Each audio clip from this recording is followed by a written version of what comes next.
One, two, one, two. What's good? What's good, guys? I'm in the building with the legend himself, and I don't want to embarrass you, brother, but I really do feel like the work you're doing in the community is super important. Um, yeah, I can't say enough about how dope this individual is. I met him in such a crazy way. I met him. Shouts to O'Henny Cornelius. I met him at a Smokes and Jokes show Right. that O'Henny was doing actually in a synagogue in Brooklyn. Um, when I first got there, I was completely thrown off. I was like, "There's no way this show was here." No, the show was definitely in a synagogue, and the host was this extremely cool, warm, embracing brother that showed us all a ton of love. Didn't throw us out at the end of the show. Didn't wasn't worried about the clock. He really wanted us to enjoy the space and wanted us to understand, like, yo, this is a part of the community here in Brooklyn. You know what I'm saying? And we appreciate you guys. Services. Rabbi Yoseph Needleman, yo, what's going on, Mhm. brother? Peace. Glad to have you on the show, bro. Oh, so good to be here. That was such a fun show. That was a great time. The situation around that show, that was actually the longest running synagogue in Brooklyn. Wow. Yeah, yeah, it was historic. The building was just from 1956 because like it split into like three different places, and then when they built the BQE to segregate and control Brooklyn, they put it Hmm. right through it, and they gave them a new building that they could just like open from scratch to put two communities together. That's insane. Yeah, yeah, my family has lost control of that building, so it was actually a very special window of when we could do things. But the whole work is the celebration, you know. I feel like that's the true Davidic tradition in a nutshell. Get together, party. That's like the main No, goal. that's wow, man. And you Yeah. know what's so crazy, man? Because you're from you spent a lot of time in Brooklyn, so you know how, even though it comes across like a potluck, how divided the communities can be sometimes. Mm. You know what I'm saying? And I don't mean it in a negative way. I just mean No, like the lack of cultural understanding. Like, bro, I had no idea the that there were even people in the Jewish community that even engaged in cannabis use, bro. oh, well, it's a big secret. I mean, I think it used to be on the down low for a long time, for like our whole childhoods. It's hard to imagine how much the cultures came up together and the kind of work that a lot of different institutions had to do to try to keep them split. You know, I mean, a lot of Mm, it is like in Brooklyn. So much of it was really just the way they tried to build it. Robert Moses, because in the 1920s and 1930s, I think you had a lot more kind of like a mix of solidarity and sort of a nationalist violence that would sort of happen. mm. And every time there was like a world war, everyone became friends because they were all in the army together, you Come know, on. and like the local world war. I mean, very famous is that moment where like the Italians and Jews get together to do Murder Incorporated. That was also foundational, Mm, you know, in its way. But like the problem is the big schism between the circulation of the wealth, and the wealth is like the word itself, you know, the education itself. I mean, you have amazing progressive efforts at sharing all the light, and that's a lot of the history of New York, you know, trying to share, trying to break through, and then the sort of reactions, because a lot of it is like immigrant communities just kind of come up out of nowhere. Like a lot of mm, the Jewish communities in Brooklyn just got here, you know, it's just like in the last like 70 years, and mm. not in a very like good situation. You know, it came very urgently, surviving some kind of like a catastrophe. Not to make excuses, you know, like No, bro, no, it's cool, bro. Please, please. when That's you how that's long's your family been in Brooklyn? How'd you guys first wound up? oh man. I as like, because I have two sides of my family. One side, they're Mm. from like the Carolinas, and then the Oh, other side is from like Jamaica. oh, So yeah, like who made it first? that's a good Which one's question. closer? Probably I would say my mother's side of the family probably came up to New York maybe about the same time, bro, like 50, 60 years. Nah, not Oh, maybe longer than that, like in 80 the years ago. 50s? 80 years Oh, ago. Yeah, in like the 30s. yeah, Oh, around when she that's was a little hardcore. girl. Yeah, That's bro. hardcore. That's a hardcore time to like be around.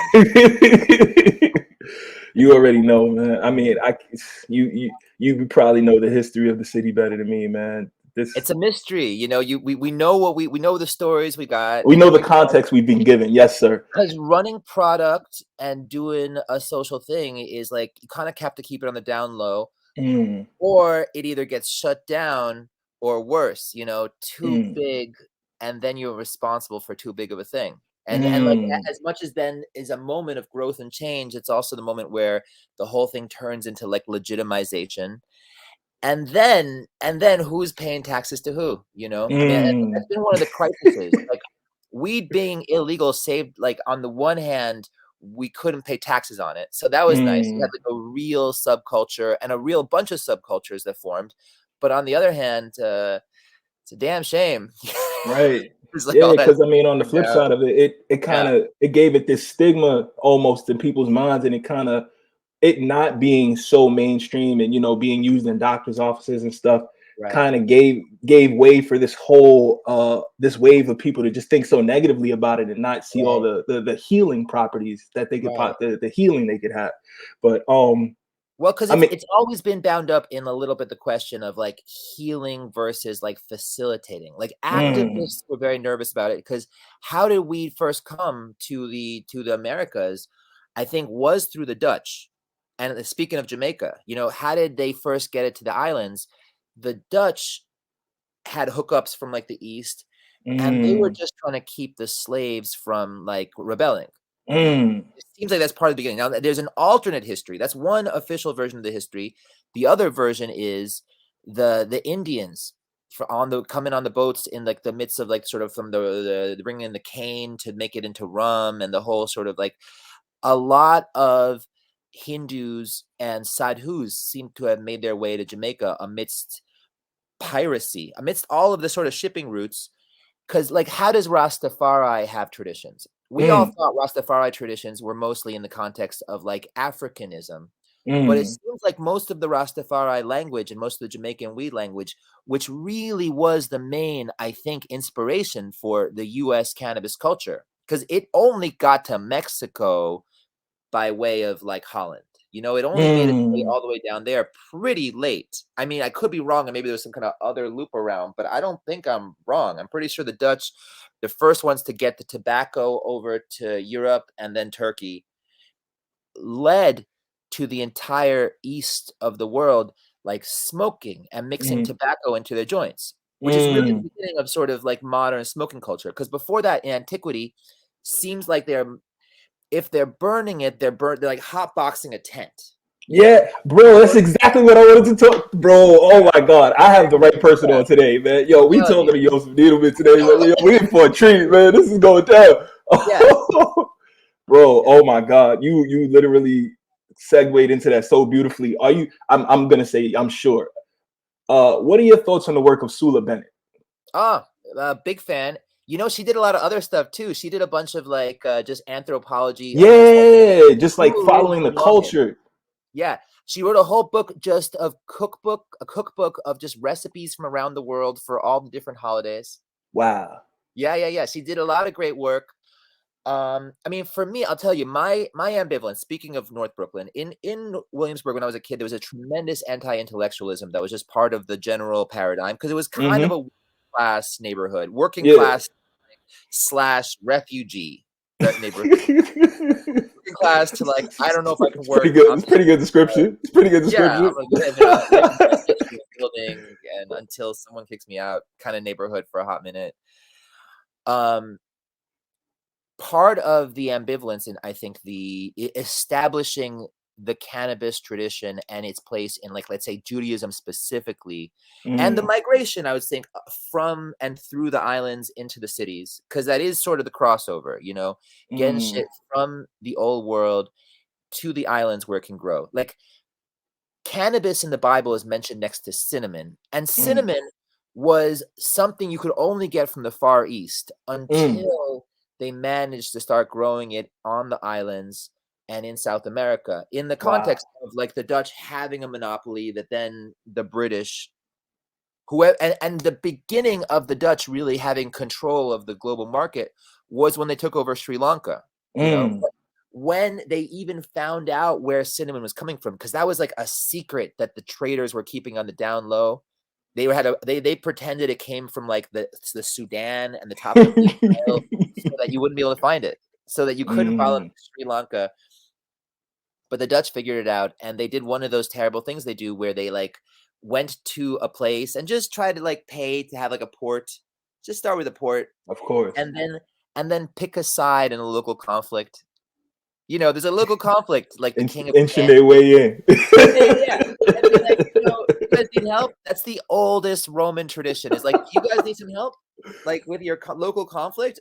Do you not love your king? Is your king like giving out pamphlets? Our king is the market itself. Maybe he's a better king. You the know, market itself. Maybe he'll give you a better deal. They sure showed them. Oh man! Like I'm exaggerating because this is the two sides of cannabis culture, and part of the, I think, ambivalence about it in all religious traditions. Because all religious traditions that we grew up with are kind of ambivalent about it. Because there's the public sort of hostility of all the good moms and grandmoms who are all like that is part of the problem. You know, you're committing.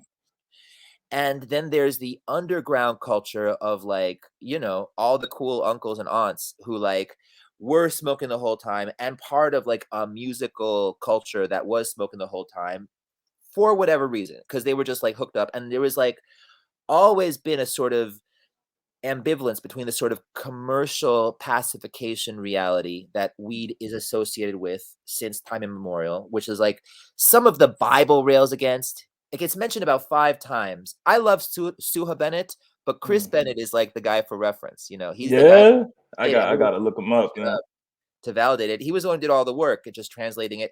He actually did an intro for the most recent edition of the book, which is like a huge honor because I think of him as like, and he traces a lot of the migration. It really is the two sides of migration, because there's the pure holy thing going on with weed the whole time, where it's some people never did it for money. They're just rolling up jaras as a sort of family thing. Like in India, let's say India is a good example. India has a continuous weed culture going the whole time, and all modern like devotional weed practice does go back a little bit to the Indian practice, because they did a universal thing about seeing past all of the lies and letting go of all of the associations. Boom Shiva, you know. And to this day in Israel, a lot of the weed culture, like when we think of the devotional thing, we think about the Chilim culture. And also in Rastafari, a lot of the language is very rooted in the very purest sadhu weed culture. Grow dreadlocks. Give up on possessions. Have like a bowl that's your bowl and a stick that's your stick, and that's kind of it. And maybe like a garment that's your garment, and like that's it. And this is so deeply in the Vedas, in the most ancient spiritual literature. But then it's also met by the sort of soberizing impulse in religion and literature, where like you have something kind of like wild going on, and then you don't want it to go out of control, because like the wild, very well said, also has a history of being abusive and exploitive, because once you're in the zone, you feel like you can do anything, and other people feel like you can do anything also. I was thinking about the history of like modern hip hop, you know, like the point where the narrative of like, you know, like I don't like how that talented rapper that I loved treated me when we went out that Saturday night, you know. And rock and roll went through this also, a sort of like the accountability that comes even in the wildest fringe subculture, because no one likes being mistreated. And guru culture, I think, was a lot like this. Shaman culture was, I think, a lot like this, where every shaman was different. They didn't necessarily have morals. And a lot of like the criticism of the Bible, of the spirituality of the world before that, and I'm sure you have in a lot of other texts, is maybe you guys aren't respecting the kids and the wives quite enough. You know, a lot of about just trafficking, you know, having something good and then just like lying through it, doing control through it, at the best case apologetic, because like whatever's going on in the Bible is like a little bit also problematic ultimately, because they're also wiping out everything that came before in order to kind of establish. But this one is like certified by the word God, not just the picture God. Like, you know, you could read that as just kind of polemical control. You know, another movement comes along, they've got a great thing, and now they're the liberals. Now they're just running the state and making excuses for all the things they can't do. You know, it's like a tragic moment that when the Bible at its best tells you the story of how much they couldn't do and how much we really couldn't trust leaders. So different things would happen, and at least try and describe the slope where like a movement and a community and a lineage that you love becomes everything that you were hoping it won't be, you know, and the warnings start to come in, and then it doesn't necessarily work. A lot of the thing that happened in Judaism, I don't want to give this away because this is like a secret that I want to give away, because there's like the secrets that like hold us together and are the deepest hearts in the thing, and it wouldn't quite like wouldn't you couldn't really say it in a way that didn't misrepresent it. But then there's the secrets that you can, you know. The Hasidic movement really was a hope of trying to bring the life and light back into the popular religion, and it really worked for like a hot minute and maybe like a generation or so. Then the chaos was a little much. So the kids are like, can we just do a thing that's just like very normal according to our weirdo standard of normal? Right. And that's the general tendency. And that's I'm trying to explain the Hasidim, you know, why we don't experience them all the time as like very chill, very high people who just want to get high and get you high. But the movement was that. And recurringly within the movement is that, because there is a lot of Hasidim like that. Like I'm sure you see them at the festivals. You see them at like Burning Man. You see them at like any what they hear about. A couple of the cool ones will come and just be so delighted to be there and so delighted to be like genuinely nice, you know? Good energy, man. Like friendly, you know? Yeah. Like you can almost like feel it coming off them, like it's visceral. Yeah. Right. And a lot of it's because they've been in that for generations. Like the real purest Davidic gospel, the pure like sort of sense I get from Psalms and all of like the Solomonic traditions is the main thing is partying. And this is what liberation is. This is what redemption is. And this is why there's supposed to be a temple in Jerusalem, just so you could host a party. But alas, as soon as you have an institution, right away, there's a lot of tensions over what there's always something that comes with that. how do you keep the Absolutely. standard, you know, how do you keep the standard going? Speaking of us, early, I guess you'd say, institution, I guess from like what were they, like the 80s, 90s? Well, they're a reincarnation of the institution according to the court. How do you feel about brother love and the Coptic Church? I don't know brother love. I do know the Coptic range of Coptic churches more from Jerusalem, and I'm a big fan. I don't know. Like, I'm sure it would have been harder to love the Coptic Church when they were like ruling really hard and they're like the dominant force and they have like a monopoly. That probably was rough, but they sure are great everywhere I meet them. In like Philadelphia, I mean, in Jerusalem, there's like the two major Coptic churches. There's like the Egyptian one and the Ethiopian one. I don't know brother love. I haven't kept He up. was like Ethiopian Zion Coptic Church. He had a branch of that going on in like between Florida and Jamaica. Yeah, it was a big thing. It got taken to court, and the court ruled that he was actually practicing a completely respectable religion that wasn't a new religion, but that was a reincarnation of a religion from hundreds of years. And that cannabis was the sacred sacrament of the religion. Literally court document, bro. Crazy. The Florida Supreme Court, bro. I was like, what? What year was that? That sounds like groundbreaking. I'll tell you right now. It was Town versus the state, November 1st, 1979. Florida Supreme Court, bro. Yeah, I'll send you a link to the we should have been working on that. I guess the 80s was hard to get stuff passed in the 80s. I mean, this is part of the thing. Like cannabis itself has a weird relationship to being treated like a problem. Like the first time the Turks make it illegal is 1870. And they're making it illegal in the hopes that the Europeans will be like accepting of them. Like, oh, we control our Oriental drugs. Don't worry. And they didn't. You know, it didn't work. Like Judaism has endured, rather, like over the years, kind of by needing to not offend people, because it was in the context of either Islam or Christianity. And you had to have something that wasn't going to offend either one, because you kind of didn't know who was going to be in charge, and you had to run product from one to the other.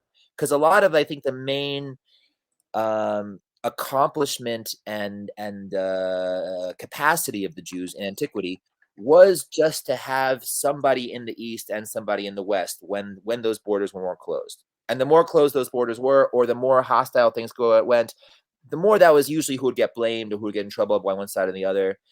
And a lot of the depth of the radicalism, the sort of radical liberation priorities, keeps having to be recontextualized. Like everybody knows about Passover. Passover was hard to hold on the down low, but I like Very well said. be reassociated. And part of the question is, were we doing that for other people or for ourselves?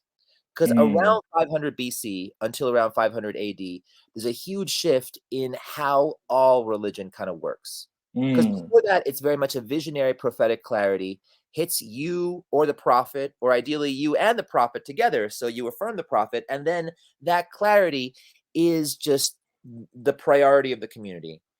And around 500 BC, you start to have a shift where philosophy starts to be a thing, where relating to the prophecies, I don't want to say from reason, because that's a really strong word to use, but like logic, like applying logic to prophecy became the modality through which prophecy was understood. And this is the beginning of Judaism, because people think that Judaism is just the Bible religion, and they'll criticize it for being different. That, you guys aren't offering sacrifices like you're supposed to. You never slaughter those lambs, and it doesn't say this.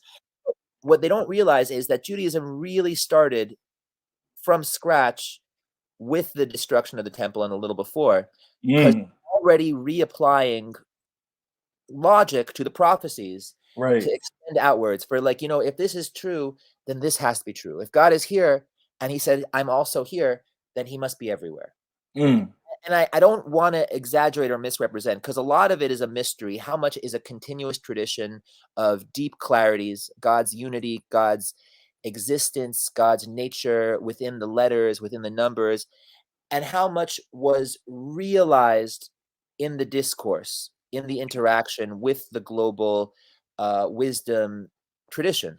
Because a lot of the beginning of Rabbinic Judaism is the beginning of incorporating and digesting global spirituality. And it's one of the things I like about Kabbalah also, really secretly, why was it so taboo was not because it was so disruptive, but because it's really about noticing and justifying how true the global tradition is. Now, if you don't mind me, I hate to cut you off because you are absolutely on fire, good brother. Okay. But what is Kabbalah for those who might not understand it? Like, if you had to explain it in like 60 seconds, I know that it's completely impossible. No, it's really easy. It's that kind of thing. Okay.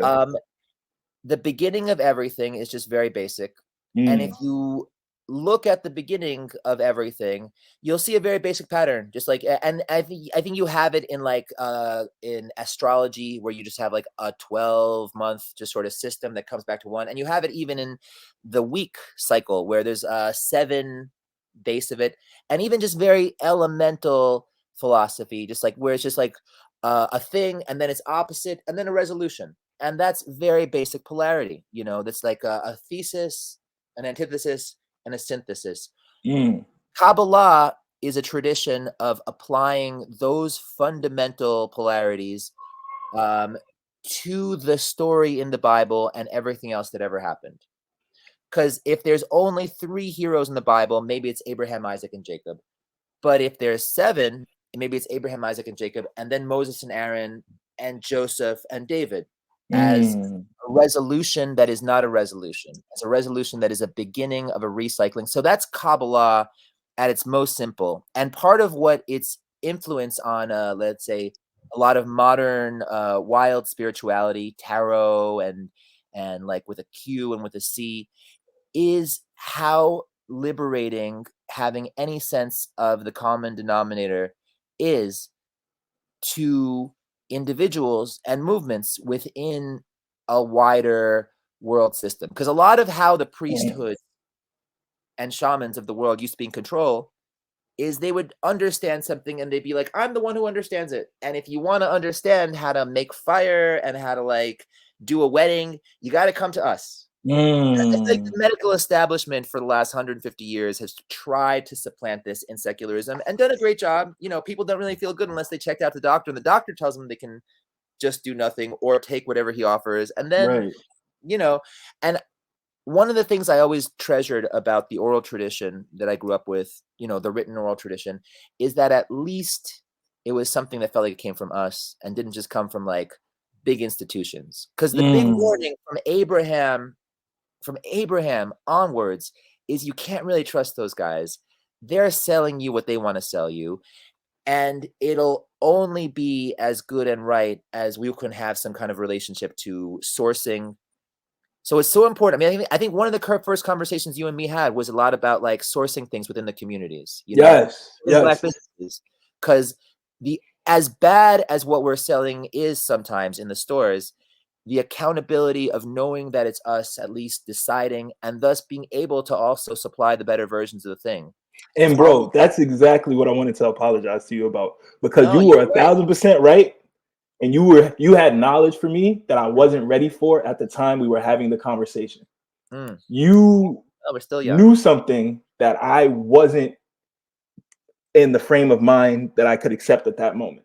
And it was like, I was pushing back. And then as I evolved and things happen in my life and I get more of even a deeper appreciation of cannabis and the understanding of it, and me and my wife are doing our thing with it and trying to help people heal over here.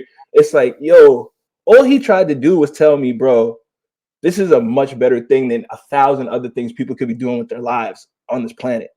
Like, this is just healing right here. And I was like, bro, and I thought about that so many times. I'm like, when I finally tap in with this dude, I got to apologize to him for that and tell him he was really just dropping gems on me that I wasn't ready for at the moment. He was throwing me pearls and I wasn't ready to receive. I felt you heard it. I felt good about like the discourse, because the thing you were saying was also true. I got you. I comprehended you, but I didn't understand, bro. I didn't understand. And now I feel like I'm just in a little better, 1 degree more toward the understanding of it, bro. And I'm super appreciative. Yeah. You know, really and truly. Brick wall by wall. Well, we should be blessed to be able to have good sources for things. Because I mean, the point you were making that I also heard was like, it's so hard to do anything. It's so hard to get a hold of anything. Like, I was frustrated. Last time I was in New York, it's amazing. Weed is legal, but it's all coming from California. It's hard to find like some kind of like thing grown. Home grows, thing. Sounds like there's going to be more of that. Sounds like they're going to like make it harder to bring things in and make it from the it's going to be eventually it'll flip flop. And this is the work of good culture. I mean, like part of the war now is like industrial AI, where you don't even know where things are coming from. Is it like that? Who knows what the Chinese are putting in our light bulbs? You know, come on. Maybe they're the best things, because on the other hand, maybe they've got really good things to put in our light bulbs. You know, and like a lot of the mystery and a lot of the opportunity and a lot of the relationship and dynamic is just getting there to see what it is and to see how good it is. You know, that's a lot of like the best case kosher. You know, the kosher standards that give us like cool Herc's health. That's well said. That's well said. I know you got to go soon, bro. But before you go, can I just? I want to share my screen and show you some links and get your thoughts on it real quick. Yes, please. My computer might die and my charger's not nearby, so if I get cut off, no problem. 2 seconds. 2 seconds. Let me see if I can do this. Hold on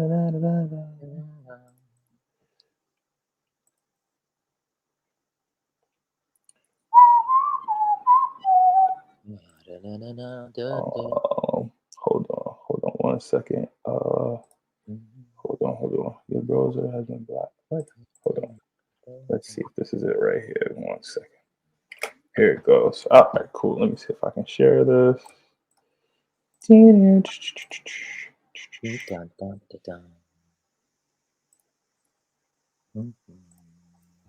Cool. Oh, here it comes. Yeah. Brother Love. I. It begins on Star Island in the coastal waterway between Miami and Miami Beach. Over the years, the people who've lived in this part of Miami Beach often have been famous, sometimes have been notorious, always have been wealthy. The Duke of Windsor, the abdicated King Edward VIII, often stayed with friends in this island neighborhood. Gangster Al Capone once had a not-so-small castle over there. But even Al Capone could not have disturbed his neighbors as much as have the current residents of number 43 Star Island.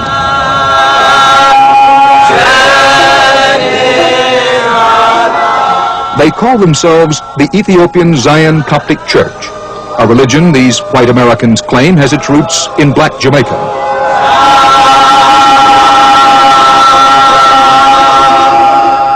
Their outraged neighbors and many law enforcement officials call them a fraud, a group of rich dopeheads who have been allowed to laugh at the law and get away with it. That's because the Coptics insist that marijuana, which they call by its Jamaican name, ganja, is their sacrament, as valid and as necessary to them, they say, as wine is to Catholics during communion. These services take place 3 times a day, but the Coptics appear to partake of their sacrament just about all the time. Their leader here on Star Island is a 6-foot, 7-inch former Catholic from Boston named Thomas Riley. He prefers to be known as Brother Love. Well, let's start from the beginning. Page 1 of the Bible, Genesis book 1, verse 29. Behold, I have given you every green herb bearing seed which is upon all the face of all the earth. Now, is there any dispute that marijuana is a green herb bearing seed that grows all over the earth? All right, let's address ourselves to the truth. Is the basic message you should smoke ganja? The basic message is you should stop your sin. When you and I are neighbors, and I have the security that you are a man who keeps the commandments of God, then I know you're not going to rob me, you're not going to murder me, you're not going to covet me. So that's the only security that people can have, is to stop their sinful ways, stop becoming homosexuals when they know what the scripture says about homosexuality. They know what wisdom shows you about destroying your own seed of life. They should stop their abortion. They should stop their birth control. They should stop their oral sex, their hand sex, and any way that they're destroying their own life and their own seed of life. They should stop those things immediately. And they should have known to be smoking ganja from a long time. For how is it that I know to? The Coptic Church bought this house in 1975 for $270,000, paid for in cash. It's a kind of luxury commune with about 40 members, but a commune that adheres to the Bible, Old and New Testament teachings, a kind of combination of Billy Graham fundamentalism and kosher law. Though there is no formal marriage ceremony, the Coptic women must be faithful and subject to their husbands. But the women, and even the Coptic children, are encouraged to smoke marijuana. The Coptics claim that their mother church is on the Caribbean island of Jamaica. Brother Love and his American brethren first came to Jamaica in the early 70s. They were all graduates of Haight-Ashbury and the campuses of the 60s, a remnant of a lost generation. They came looking for marijuana, and they found it and bought it in the slums of Kingston from this Jamaican, Keith Gordon. At the same time, Gordon introduced them to an obscure Christian sect. This was the Ethiopian Zion Coptic Church, which claimed for years that the blacks of Africa were the original Jews of the Bible, and that the slaves of the New World were their direct descendants. Marijuana, or ganja, was the holy herb. Ripe for a new spiritual experience, these Americans could have found nothing better than a religion that extolled the poor, the black man, and marijuana all in one tidy package. Coptic Heights lies 30 miles outside Kingston. The Coptic Church owns as far as the eye can see. They have roads. They have trucks. Lots of trucks. They have a dozen corporations trading under different names. To the average Jamaican, these Coptics are efficient, prosperous, and highly suspect. What they're doing is, on an organized basis, exporting marijuana to Miami. Jamaican journalist Dawn Rich. The group in Miami at Star Island, they are the backers. They're the people with the money. They control this thing that they would like to pretend is a church. It is no church. That is a factory for the export of ganja. Law enforcement agencies say that with his newfound American friends, Keith Gordon's marijuana business took off like a turpentined cat. From being a small-time pusher, he quickly grew to head an organization that controlled cultivation and large-scale distribution right into the United States. Today, the majority of marijuana grown illegally in fields such as this throughout Jamaica has already been pre-sold to Brother Keith and the Coptics. It's prime marijuana that's much in demand. Colombian marijuana, Mexican marijuana is between 2 and 4% THC. Our marijuana is between 4 and 8% So we are genuinely the source, also closest. But Coptic has, I am told, 7,000 acres of farm in Colombia as well. We are now a branch, you see. They claim in Florida that we are the source. We are the home of this church.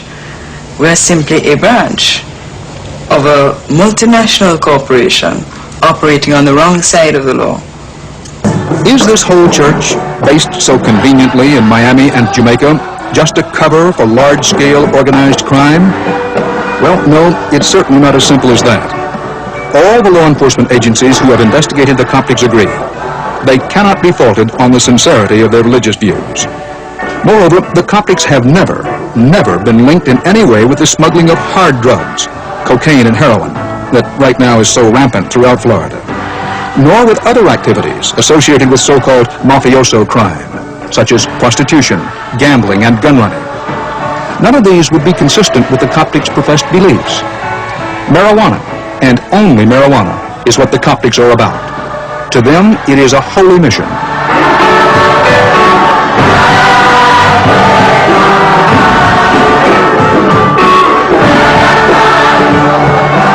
Back in Miami, the Coptics are pursuing that mission with all the zeal of a political candidate running for office. They recently hired a production company to film their every move, and they study their screen performances with great care. They advertise themselves, together with a biblical plug for marijuana, in the Miami telephone book Yellow Pages. And they publish an expensive newspaper, which details with relish their latest costly legal battles. Where does Brother Love say he gets the money to do all this? I want you to consider that you're talking to a spiritual person who has solved the physical problems. And we should be talking about the matters that could uplift everyone who's hearing us right now. Well, where's the money for this thing? Do you read in the scripture, money is the tool of the devil. The love of money is the root of all evil. We love the blessing. Within blessing, we've found a higher way of thinking than dollars and cents.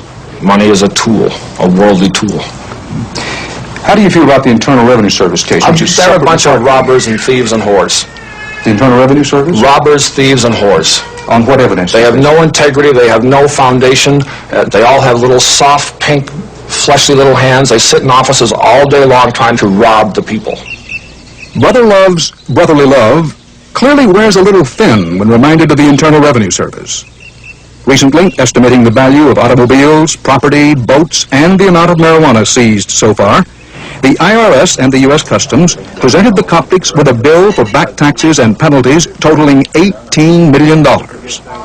Privately, law enforcement officers hope that the tax man may succeed where the police have so far failed and bring down the Coptic Church. The Coptics have simply refused to pay, and to them, it's just one court case among many. Their minds and a great deal of their money are right now tied up in a legal battle of greater significance, which they are determined to win, if necessary, by going all the way to the United States Supreme Court. Not from the time you say legalized, that to me sounds like whiskey. And whiskey's something you can buy from the government, but if you make your own, they'll put you in jail. So that does not apply to marijuana.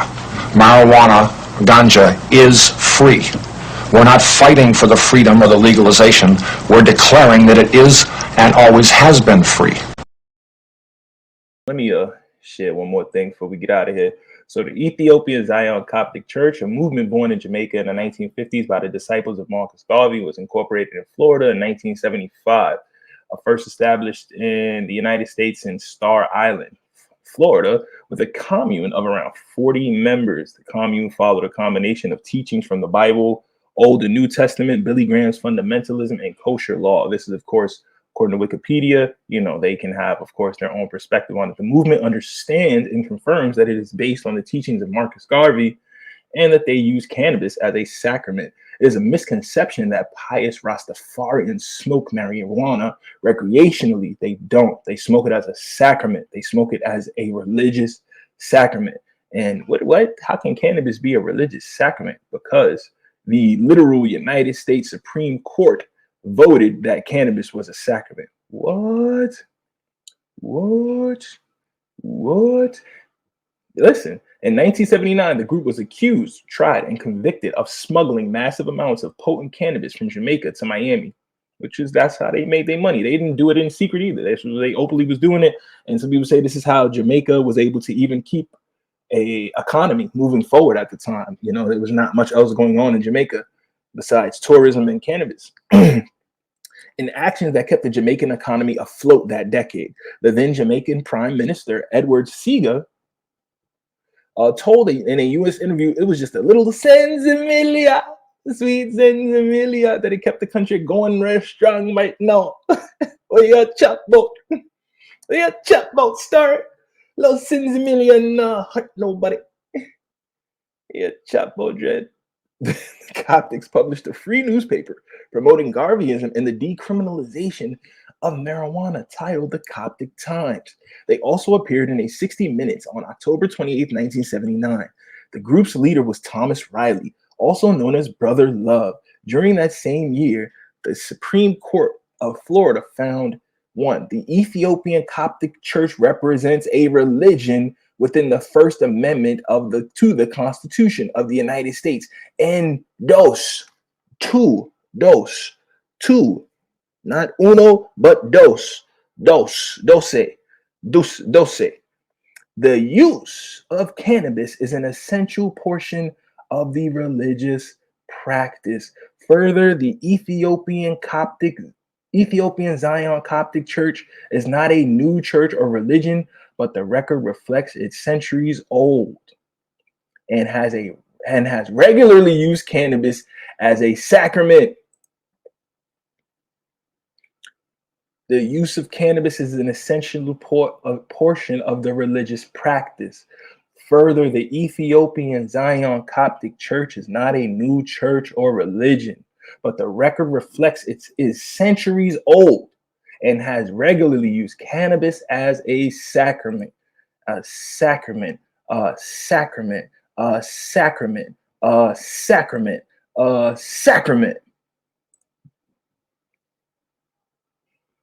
What? That's not true. That's not what Smithsonian.com. And those who listen to my audio show have seen this, but if this is your first time bobbing, I appreciate you. What that say? This is the Smithsonian magazine.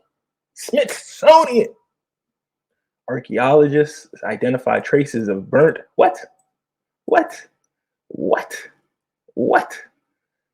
New research suggests the mind-altering substance may have been widely used in the ritual practices of the Kingdom of Judah. The new research published last week in the journal Tel Aviv provides the first evidence that the mind-altering substance was part of religious life in the ancient Kingdom of Judah. Tel Arad contains the remains of a Canaanite city from the 3rd millennium BC, as well as Israelite fortresses from between 10th and 7th centuries. Excavations in the 1960s identified a pair of citadels that guarded the southern border of the Kingdom of Judah during that time, as well as a well-preserved shrine dated roughly 760 to 715 BC. Some time ago, family. That's some time ago. According to a statement from the researchers, it was within the shrine that the 2 stone altars were discovered with the remains of what appeared to be the burnt plant material. Come on, guys. Family. They finding this in the temple. The stone altars were found at the entrance of the shrine's inner sanctum, known as the Holy of Holies. This was found in the innermost sanctum, family. The chemical analysis conducted by researchers helps provide a window into the rites and spiritual life of the Judites. This is the first time that cannabis has been identified in the ancient Near East. Its use in the shrine must have played a central role. This was very important to what they were doing in the cultic rituals performed there. Says Aaron Ari, an archaeologist with the Israel Museum in Jerusalem and lead author of the new research, in a statement. The shrine is also contemporaneous, meaning it is modern. It's developed at the same time This is contemporary with, it's at the same time as with the first temple in Jerusalem, suggesting similar practices may also have taken place at the biblical house of worship. We just had on Rabbi Yoseph Needleman, y'all. We just had on Rabbi Yoseph motherfreaking Needleman, y'all. What? Family, do y'all understand what y'all hearing right now? Do y'all understand? Cannabis has been used as a religious sacrament since the beginning.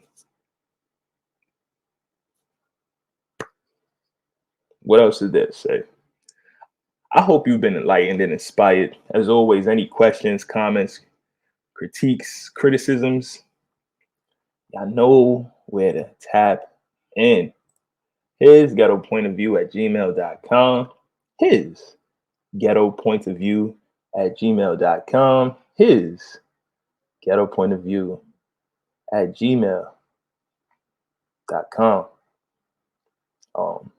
I super appreciate you guys, because y'all could be anywhere else in the world. Y'all choose to rock and vibe. I really, really do appreciate it. You have no idea how much I truly do appreciate it.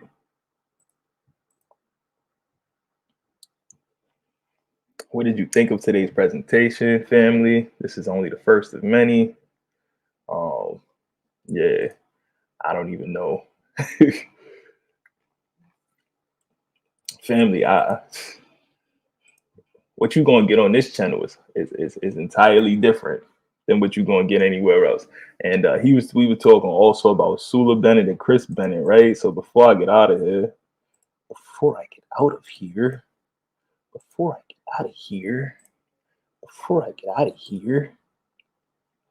Sula Bennett, Sera Benetoa, later known as Sula Bennett, was a Polish anthropologist of the 20th century who studied Polish and Judaic customs and traditions. So she studied them. She studied their whole lives. She studied their ways of thinking, how these people were.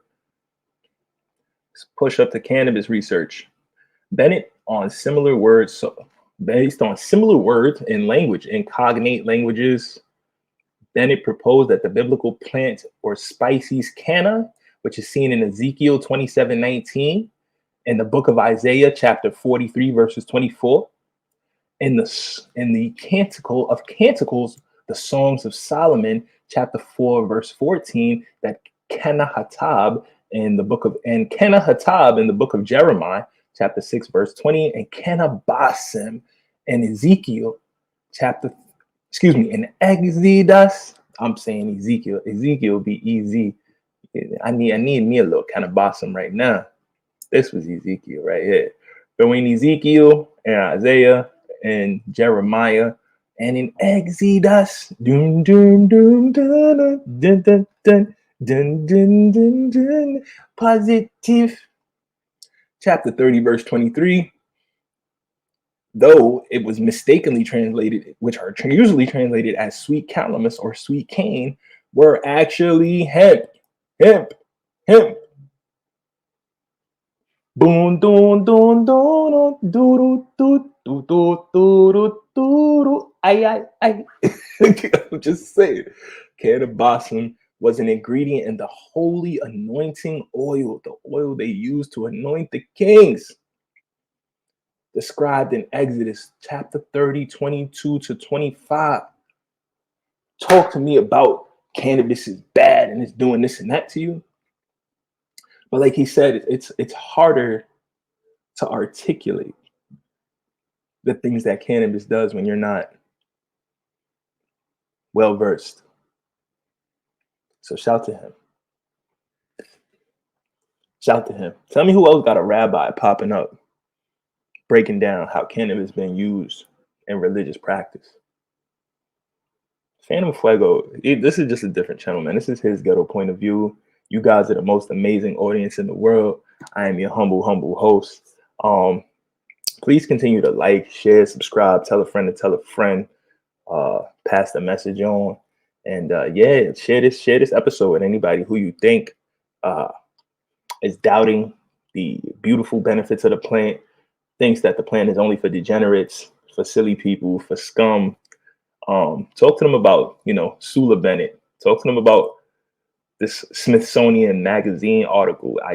Archaeologists identify traces. This is SmithsonianMagazine.com, family.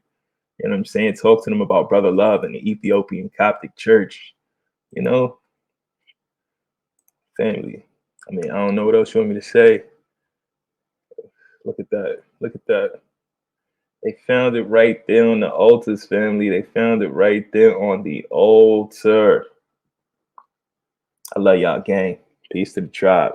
This is a very special edition with a very special guest. Hope to have him back on. Shout to Rabbi Yoseph Needleman one last time. Do this. So dope. Shout to Henny Cornelius, Smokes and Jokes. Make sure you stream Henny Cornelius' Harlem River Yacht Club mixtape. I'm actually on the first song on that project called Naismith, but the whole project is dope. Brup is dope. Rent is dope. I mean, there's just so many amazingly talented artists on that project. He's also coming out with another project in a few weeks called The Late Bloomer. So look out for Henny Cornelius. And if it wasn't for Henny Cornelius, I wouldn't even have had the link. Those that may know Henny from his movie acting, he's been in Superbad, and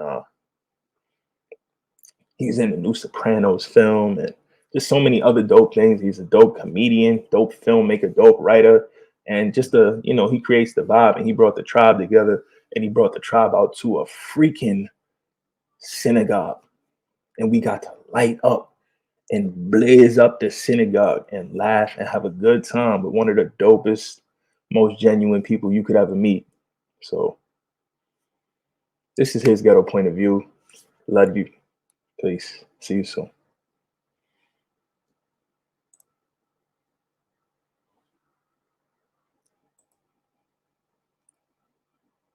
Members of the Coptic Church say 70-year-old Henry Shire had no business with the church in this country, but has sold vehicles to the mother church in Jamaica and to some of its business subsidiaries. However, the Internal Revenue Service charges that the Coptics gave Shire a $100,000 advance for unspecified reasons. Shire has had no comment for Channel 4 News. Then the IRS has now revised the tax lien the church must pay after losing its tax-exempt status. Close to $3 million is now owed. Church spokesmen say many of the items specified, such as numerous boats, are not in this country, nor do they do any business here.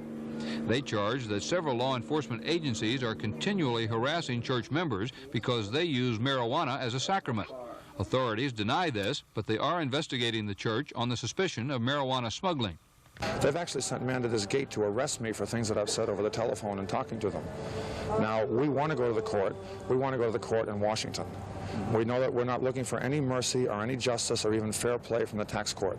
Their foundation is not fair play. Their foundation is that they do no work and get all the money, and you and me do all the work and only get part of the money. The Florida Department of Criminal Law Enforcement has charged several church members with smuggling in 2 incidents. The cases are pending. And another member, Robert Cohen, who thought that charges of possession of less than 5 grams of marijuana had been dropped, was served again this morning to appear for an arraignment. However, the document arrived at mid-morning. It said he was to have been in court by 9 a.m. today. An oversight that the state attorney's office says was due to heavy paperwork in the clerk's office. However, that may not prevent Cohen from receiving a bench warrant. Mike Siemens, Channel 4 News. All the people with the backwards attitude, pointing fingers, and that's a bad excuse for sitting on your ass when you complain.